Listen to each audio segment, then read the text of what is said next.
Hey, it's been about a month since my last video, and I just wanted to come on here, touch bases, as always, show some love. Uh, First and foremost, as always, man, give praise to the Most High. For if it wasn't for the Most High, none of this would be possible. The Most High is for you. Who gonna be against you? The Most High ain't for you. Who gonna help you? You gotta have a certain level of love and admiration for the Most High, realizing that you could worship him all day and night, and it still wouldn't be enough for all that he do for us. I turned around and last month I was explaining to folks how I was going to ask the Most High to let me be a hammer or give me a hammer so I could beat the truth in so it can become part of every part, you dig? So, as always, the Most High exceeded all expectations that I might have had. For he gave me not just a hammer, he gave me a chisel, so I may chisel away the ungainly parts of my body.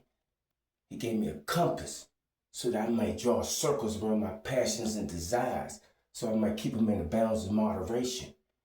He gave me a square, so that I might square my conduct, so that I can move around in society.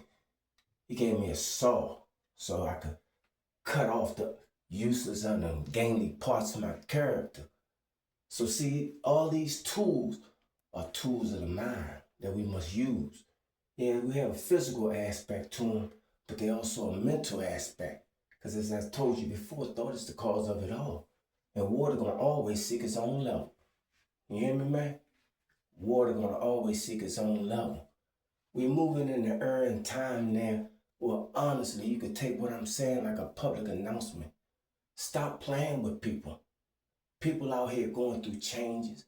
People going through things that they're trying to reconcile with in an economy and an administration that got its picks.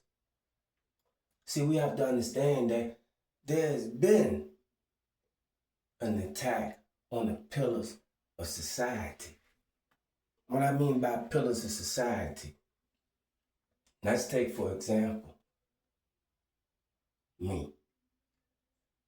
In my history, insofar as the people I belong to, the culture I belong to, how can I have the same God as the oppressor?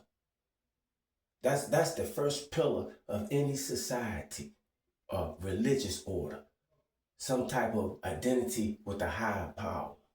So we understand how Christianity endorsed oppression on my people, you dig? So that's one violation on a pillar of society.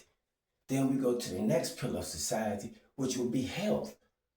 We already know the horror stories that has occurred within the health industry as far as it goes with my people, you dig?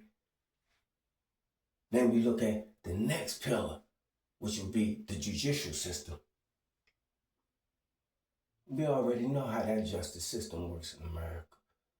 So at what point in this whole affair do we have an understanding to say it is beyond us? See, once we start understanding that it's not something that you have to fix, we accept it, but we improve ourselves. That's why I told you. I said, look here, become the best version of yourself. Everything else will take care of itself. You have a love for the Creator, first and foremost. Secondly, after the love of the Creator, is to have the fear of the law. See, they try to throw curveballs at you and tell you should fear God. No, you should fear the law of God. Because everyone's subject to the law of God. The law is very unique. It is necessary. Just think about if we didn't have a law, the sun could veer off course, instant destruction. The moon could get too close, cause catastrophic floods and other things. So we have to understand the importance of law. law and governing the universe, law and govern oneself. Man, you dig? So moving forward in life, put yourself first. See, when you put yourself first, you fill yourself up with what? The love of the Creator. Told you before, I'm gonna tell you again. Those who laugh and play on the devil's back, best believe your motherfucking knees gonna buckle at his belly.